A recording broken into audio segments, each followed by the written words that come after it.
you've said the 2020s are going to see a collapse in many categories. Let's explore that, because I think we've spoken before about globalization, not necessarily you and I, but just we as in people can't shut up about how great globalization is. And then we had the pandemic and it was like, oh, shoot, globalization, that thing that means we can't get things now. And the cargo ship gets stuck in the Suez Canal and suddenly we realize how fragile this system is. And it sounds so fragile that it's hard to believe how fragile it actually is. And none of us are looking at shipping. I've done shows on shipping and it's like, it's the Wild West. Only if things break, the entire world is totally screwed. I don't think it's quite that positive. No, quite that. Okay, gotcha.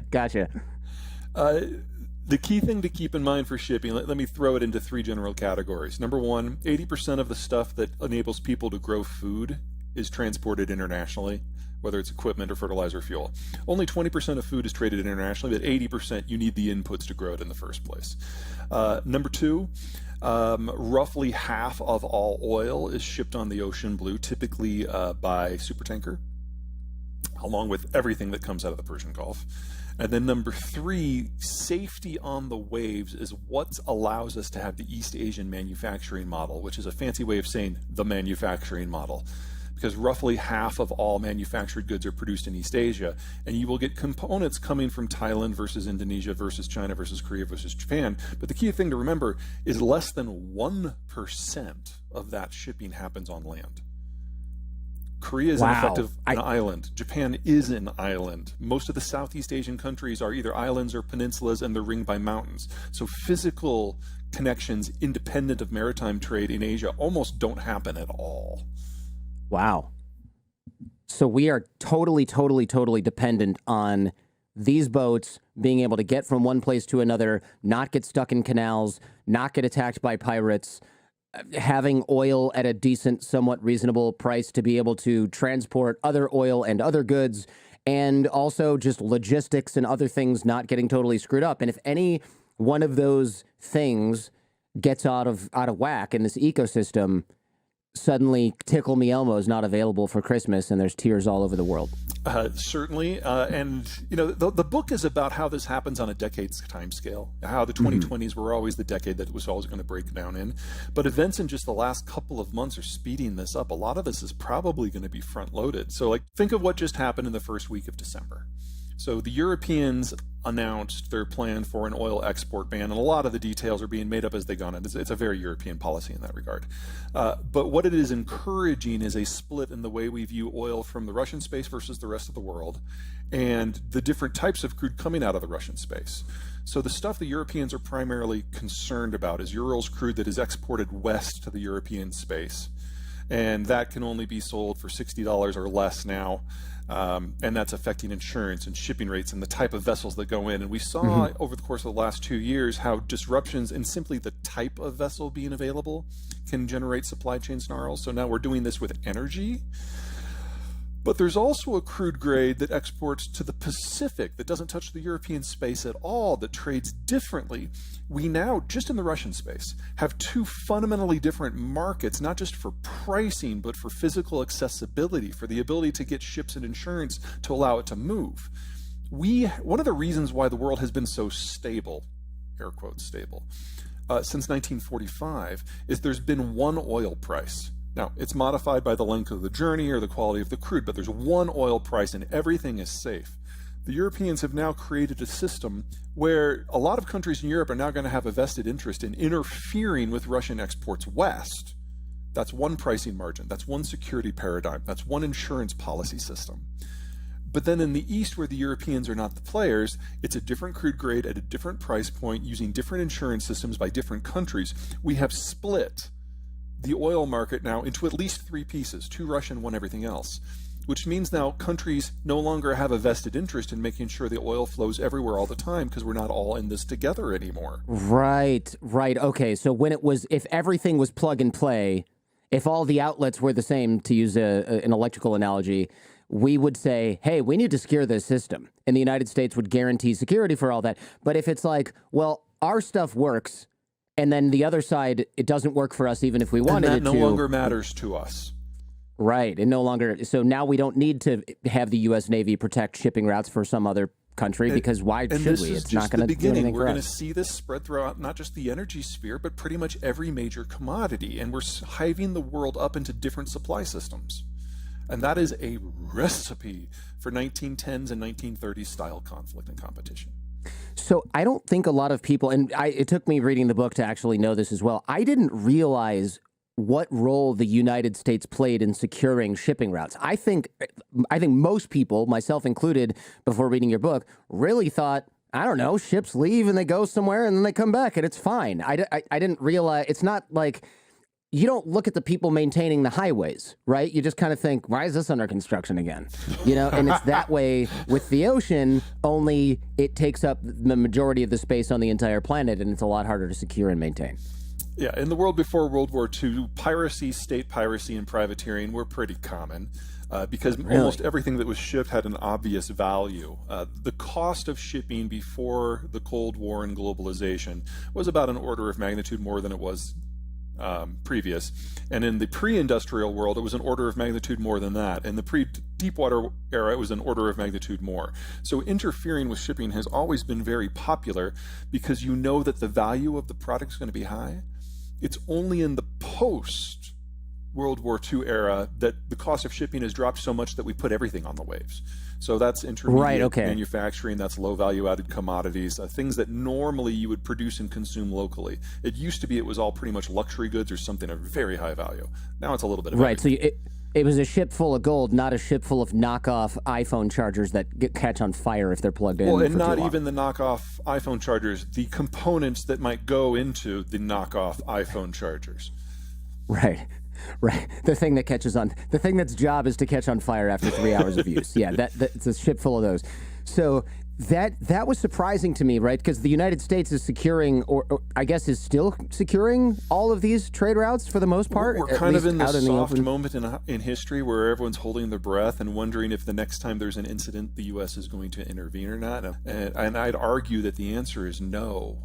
Part of this is political. The Biden administration is the most populist administration we have ever had, more so than Trump. Basically, it feels like on trade policy, the Biden administration is going through Trump's tweets and picking them out one at a time and expanding them into position papers and putting them into policy and running a really good grammar scrubber over it. And we're basically getting the second Trump administration right now from a trade point of view. And then second, even if we wanted to intervene, this isn't the 60s or 70s. I mean, it used to be that there were no other naval powers.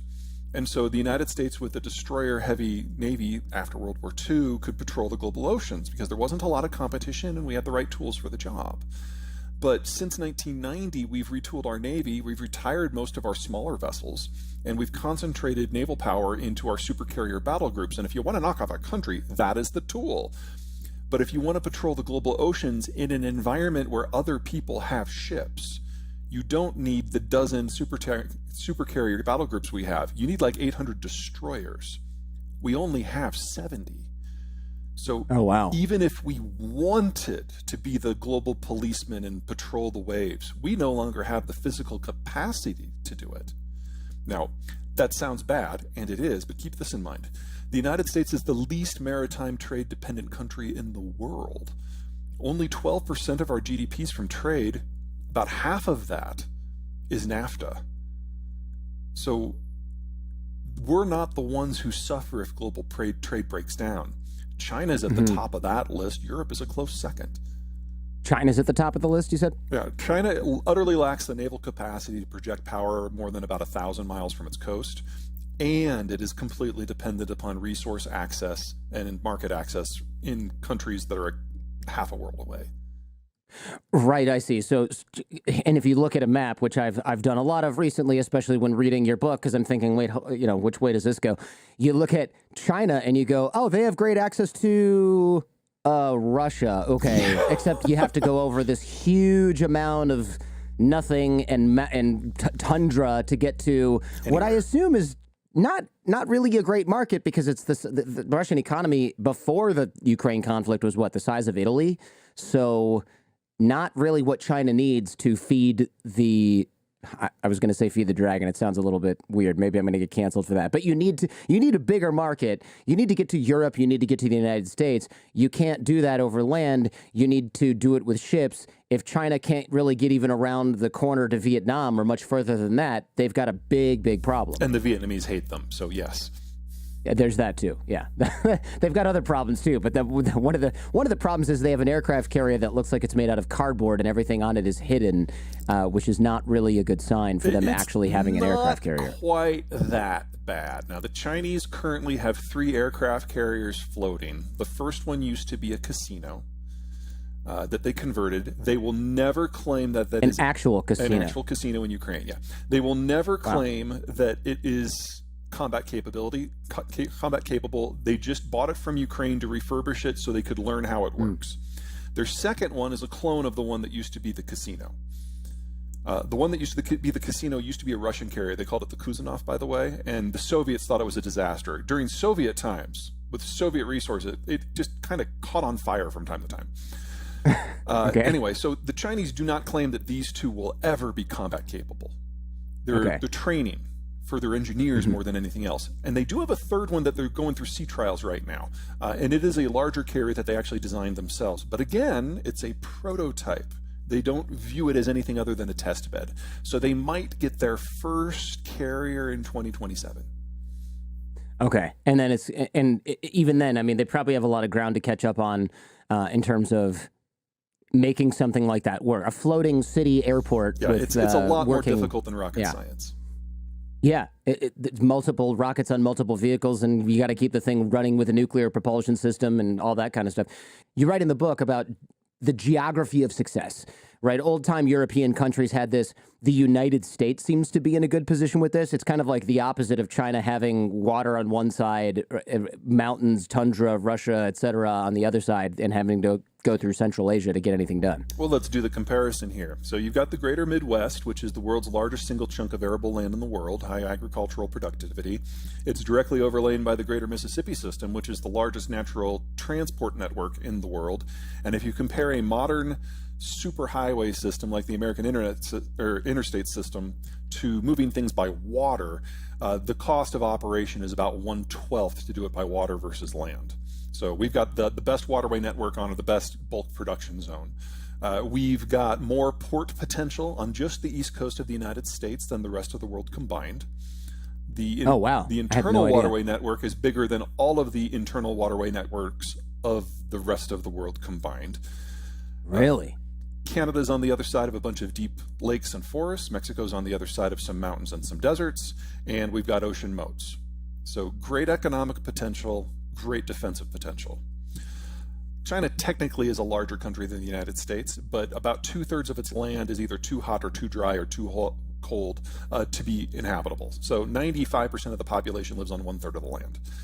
Of that 95%, 70% lives in the North China Plain, which is an area that's not much bigger than, the United States east of the Mississippi, maybe about 2/3 the size of that.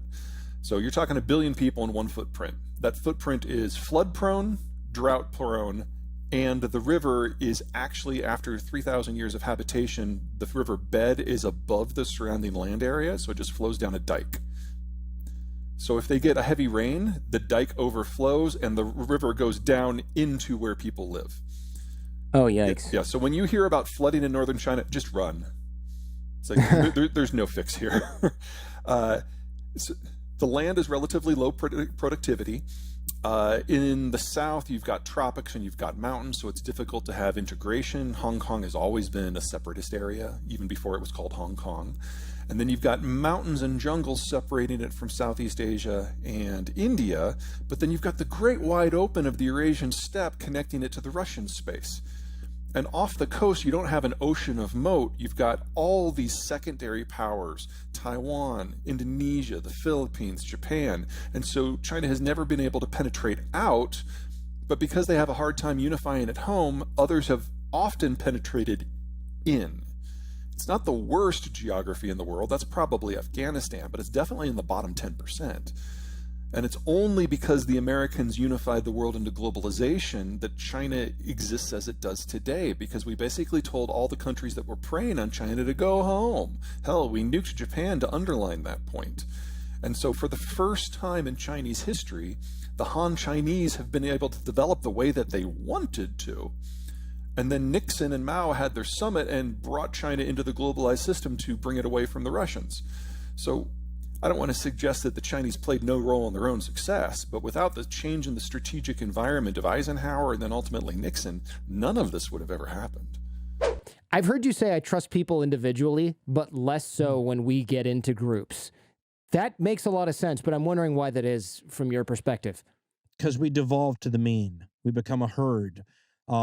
If you take the best human beings out there, and that changes depending on the subject, right? You may be the best human being in category A and not the best human being, because we all have different skills and strengths and weaknesses. I think if we pick, for example, leadership, from the most qualified, and that's not always the people we think are most qualified, depends on your criterion, but I think if you were to pick the best leaders amongst the human race, I think we've got the potential to work our way out of any problem, right? But I think that we don't pick the best people from the human race. And I think that and this is a crazy thing for me, because one of the things we used to talk about on our political current events show, and this also gets to the social media thing, was the idea of democracy, about having the people involved in things. And I'm not as confident anymore that I trust my fellow man. Now, my problem is I don't trust putting anybody else in charge of my fellow man. So I don't have an alternative, but this is what we were talking about devolving to the mean. Look at how we are. I mean, look at how we are on anything. Vaccinations. I mean, pick any subject you want to right now, and you look and you just go, holy cow, some people really think that way. And that's what I mean about devolving to the mean. At that point, I don't think they're really special people. And when I say that, that's every category. There are people that are special at singing on stage in Broadway. There are people, I mean, we all are gifted in different ways, but I don't think we're having the really gifted people unless it's gifted at fundraising, gifted at demagoguery, gifted to pandering to specific groups and extremists. I don't think the people that are the ones that can help us out of this mess, the better people. I don't know what the word I'm looking for is not there, because there are no better people overall, but there are people who would be better leaders. And I don't think a person who has the qualities we want in a better leader could get elected today, right? I mean, the first thing you're going to want is someone that would speak the truth to you. Okay, well, right there, you're gone. Yeah, right? disqualified immediately. Yeah, my stepfather said years ago, he says, if you want to see why we don't get better people running things, he goes, divide a piece of paper in half and list the pros of running for office on one side and the cons on the other side. He goes, anybody with the kind of judgment that you would want in that situation are going to look at that and go, oh, well, there's 1,000 pros and 1,000 cons and 2 pros, right? Yeah. And one of the pros is it's an ego trip. Right. So if that's the pro that wins out over all the cons, you don't want that person anyway. So, I mean, I just feel like, so to get back to your point, I believe humanity has incredible capabilities across the board. I don't think that the people who we would want to see, I'm not necessarily sure the great Broadway stars are even getting on Broadway. My point is I think this is across the board a problem humanity has, where we're not getting our best people in the best positions. And I think we all suffer because of that. And I think when we devolve to the group, you can see what happens. The loudest people get the attention the most. We get very panicky. We're very brave individually in a lot of cases, but we get very panicky in groups. You ever owned a horse? I had a horse once. No. They are the most panicky darn animals you ever saw in your life. I got thrown from one of them because they saw their shadow in a puddle on the ground, right? Okay, well, that's how people get you. Or you scare a horse in a herd, the whole herd moves in another direction quickly. They don't even know why they're scared, but one horse got scared, everybody followed. I feel like that's where we get as a group. We turn into a herd, and yet if you were to single out the individual horses, in this case, the individual humans, we have a ton of gifted people across the board in so many different ways with so many different qualities that are just so beneficial. But we don't have a meritocracy. We don't have any of the things that would allow the people. Look, I think we actually as a society produce everything we need. But the people that are the production that can get us out of a million different messes don't end up where we need them. And this almost sounds like some totalitarian society's view on things, doesn't it? Like, let me, the great leader, put all the proper people into the proper places, and we will, will be greater than the sum of its parts. You would hope, and as a free guy, I always hope that it works out that way, that people have an inclination, you have a skill set, you have talents, you start to maximize those talents. The people that hire you or give you opportunities reinforce that, and that, down the road, you end up in the place where you're not just the most beneficial to yourself, but to the rest of us. That's a pipe dream. Clearly, Yeah. it's a pipe dream. But in my head, when I say what we're missing out on, it's the ability to be able to take advantage of all the talent that's out there in our society. You're right. And what for those of you who don't know what the totalitarian reference was, for example, in North Korea, they will say, "Oh, this first grader they love playing with cars and they can fix things." So then they go to a technical school. It might not be that young, but I wondered when I was there. I went to North Korea a few times on a tour, and running a business that dealt with them. And I asked, "How do you find comedians?" Because our comedians make fun of politicians a lot of the time, and they don't do that there. Surprise, surprise. Not even a little bit. And they say, "Oh, the teachers find funny kids from the class, and then they put them in the comedy school." And I said, "Oh, so like in high school?" No. When they're young. So basically, if you have any sort of outlier personality at all, you get taken out of your class and you get put into a comedy school or another type of theater school in North Korea, and they just develop you in that way. And they do the same thing for technical occupations and other things like that as well. The Early. Olympics are going on right now, so why not point out the Soviet Union would find you in the first couple of grades and say, "Wow, you're really flexible. We're going to turn you into a gymnast." I mean, so those societies were, the idea was that they were going to find the talent in their societies and put them in positions where that talent could help. That's absolutely, from an American standpoint and from my standpoint as a freedom guy, that's a worst case scenario. And yet I can see the beneficial side of it theoretically. Right. I just wish we ended up there our own way. I would love to have someone smarter than myself do some sort of study and figure out if that's even possible. And if it is possible, what have we created that's an impediment to that? I certainly think that we have a hard time taking advantage of naturally gifted people who are born into poverty, right? Or into circumstances. I mean, like, if you're in a position where you could send your child to a ballet class when they're, I've got girls, so it's ballet classes sometimes. So you send her to a ballet class, and the first thing you do is you turn around and you go, "So what do kids who would be great ballerinas, but whose parents are struggling to put food on the table, they can't afford a ballet class. What happens to those kids?" And so, I mean, that's another example about where we may be leaving a lot of, not just the talented people, but the gifted people who could help us out of some of these problems. We may be leaving a lot of that on the table, underutilized in our system. I wouldn't want it any other way in a freedom sense, but I think we should understand that, as a person who believes in merit and talent, we're leaving a lot of talent underutilized. Yeah, I absolutely agree there. It is a shame, but of course the answer is not put everyone in a category in kindergarten or first grade and then take them away from their family. I think you get burned out. Yeah, you get burned out. Exactly. Where there's a wealth gap and an economic downturn, there's always going to be a conflict on how to divide the pie. I think that's a paraphrase from the book itself. And a lot of people are arguing, well, look, the economy is doing great, but I think the real danger here is the wealth gap. I grew up in middle class, like probably most people listening to this, and a lot of my friends who grew up next door to me maybe even were a little better off or at least had more stuff growing up. Hard to tell what's what now. They are either middle class, working class, lower middle class, whatever you want to call it. Very few of them, count on sort of one hand the people who have really crushed it.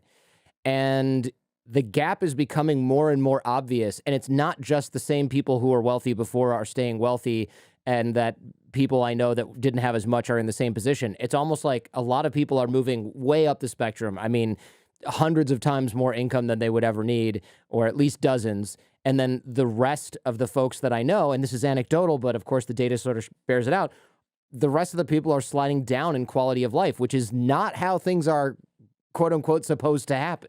Right, and that's mechanistic. 2 years ago, I did a study, which was by quintile, top 20%, next 20%, and so on. And I looked at also aggregated the bottom 60%, and that's a problem. We're just to add to it, when you say we're getting more money, I just want to be clear that what happened was a lot of sending out more checks. So we all have now that it's been sent out a lot of money, but they just increase the amount of money. And you don't get richer by increasing the amount of money. The only way you get richer is by increasing production.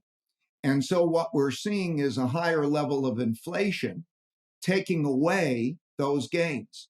And so when you have the combination of the three, the bad finances, if you're spending more than you're earning, and you're printing money to do that, that's a sign. Second sign, big wealth gap. You're not going to raise that.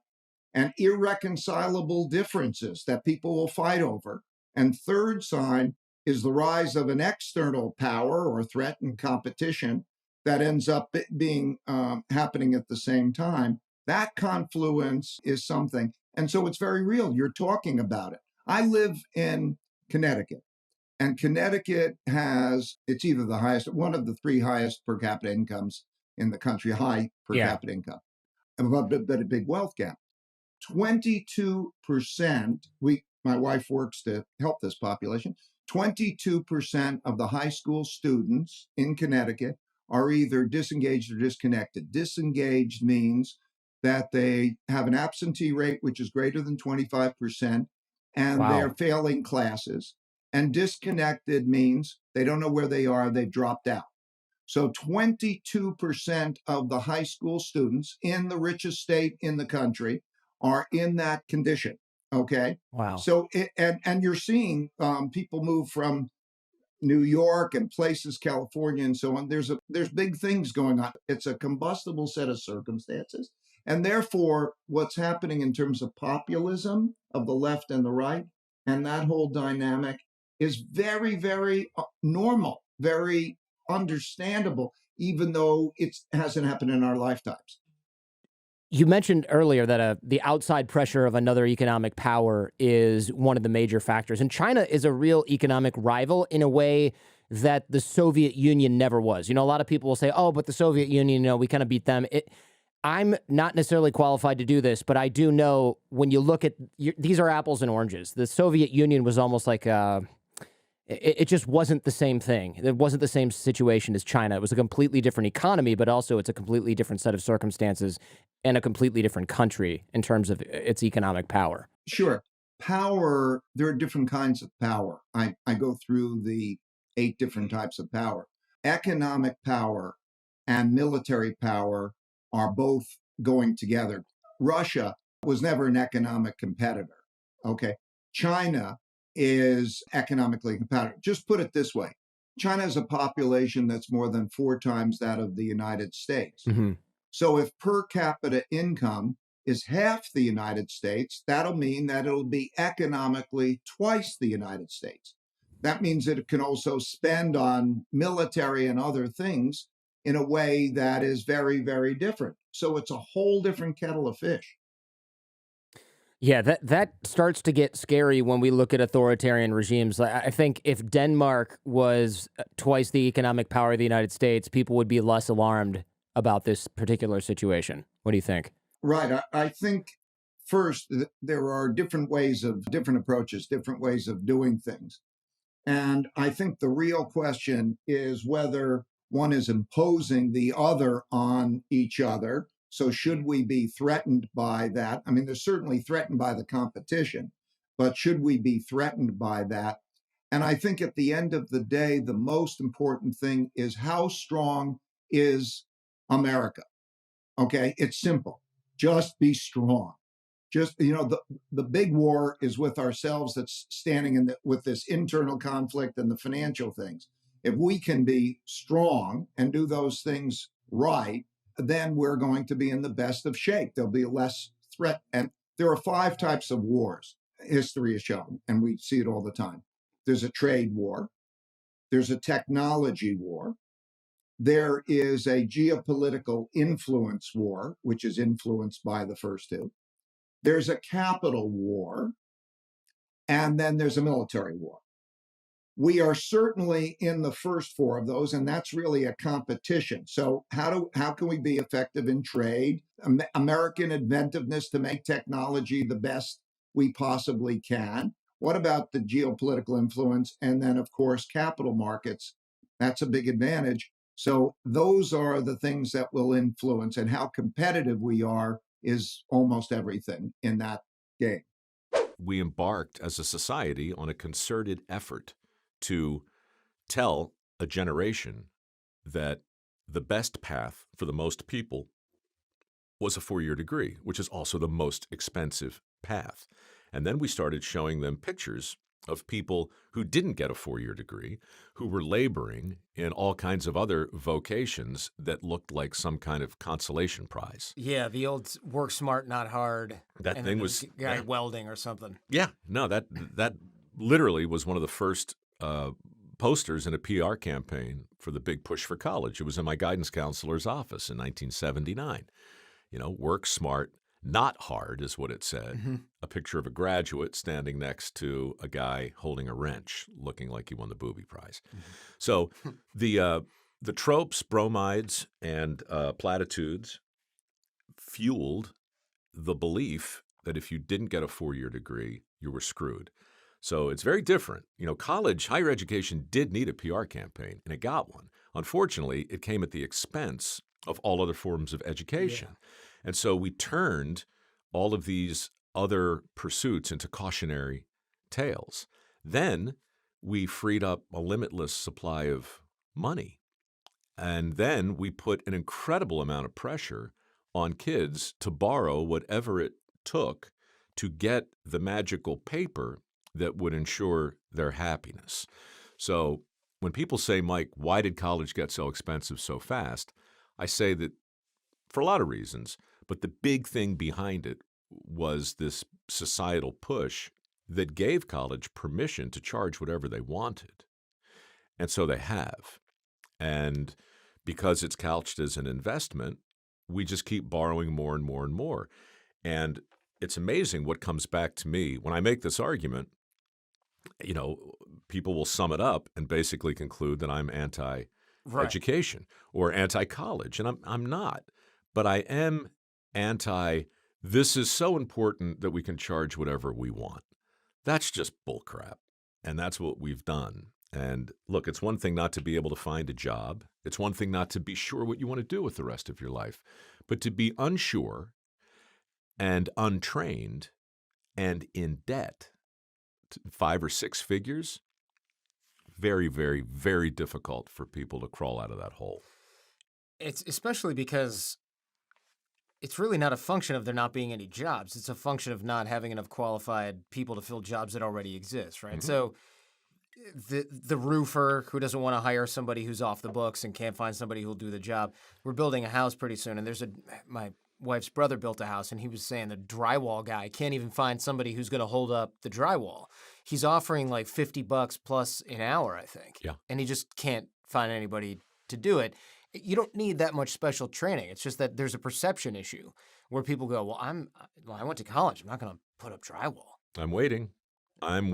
Yeah. Where's my magic job? Right. You know, I paid my dues. They punched my ticket. Now I'm ready to, you know, people, they seem to have stopped looking at jobs as rungs on a ladder and started looking at all of the rungs as a destination and concluded that, well, just because one rung is down here and the other rung is up there doesn't mean there should be a difference in pay. Well, of course there should. You know, your buddy who has a roofing company didn't always have a roofing company. He started roofing. He started working in the sun, and then he got good at it, and then he moved up. You know, this idea of working in a workforce where there's no mobility, it's just not true. But it also informs a lot of the misperception, I think, that makes people look at jobs in this way. This just happened. I don't know if you saw this article. It's amazing. It's an article in last month's Atlantic, and it's called "Welding Won't Make You Rich." And that's one of the examples I have that's definitely not true. Well, yeah, I mean, it's funny. It's in my notes. Well, hundreds of people came to my Facebook page and said, "Mike, are you gonna comment on this?" And I'm like, I mean, it's a big article. It's almost 3,000 words long, but I read it. I read it a couple of times, and it's fascinating. And so I not only commented on it, I wrote 3,000 words going paragraph by paragraph, explaining as politely as I could why the author may have gotten his head up his ass. And it was amazing, right? Facebook, it's a 6,000-word post. Nobody's going to read this, right? I mean, on Facebook, if you put something with 300 or 400 words, people just aren't going to. Too long, didn't read. This thing was shared over 10,000 times and reached 3,000 people. Not because I'm such a swell writer or so engaging, but because people are desperate to have this conversation, and they want a rational back and forth, because a couple of years ago, articles began to appear saying, meet the $150,000 welder. And people started realizing that you could actually make a lot of money welding. Mm-hmm. Well, the guy that wrote this article basically said, wait a minute, the people who make that kind of money are at the top of the profession. You're not going to make that kind of money. I'm like, what in the world is the point of your argument? There are lots of actors who don't make what Brad Pitt makes. There are lots of writers who don't make what James Patterson makes, including the guy who wrote this article. But the country's not suffering from a belief that everybody who welds makes six figures. They're suffering from a misperception that nobody is prospering, and that there's only one kind of welding. And people Google welder salary and see $41,500. Okay, so that's it. But that's so fundamentally wrong and mistaken. We were just talking about writing books. 95% of the books in Barnes & Noble sell less than 5,000 copies. Yeah. The entire industry is propped up by the bestsellers. The podcast industry exists because of about 20 podcasts that are pulling the train. Mm-hmm. Yours among them, I'm sure. Yeah, I think so. I hope so. So, so in this binary world where everything is black or white or this or that, blue collar, white collar, good, bad, right, wrong, smart, stupid, in comes a guy that says, nope, welding won't make you rich. And, he goes to a town to meet a kid who tried to weld and it didn't work out for him. Now, he was also a kid who was divorced at 21, trying to raise two kids and living in his mother's basement.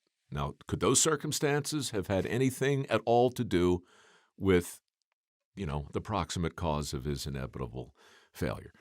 I don't know, but it's never as simple as anybody makes it out to be, including me.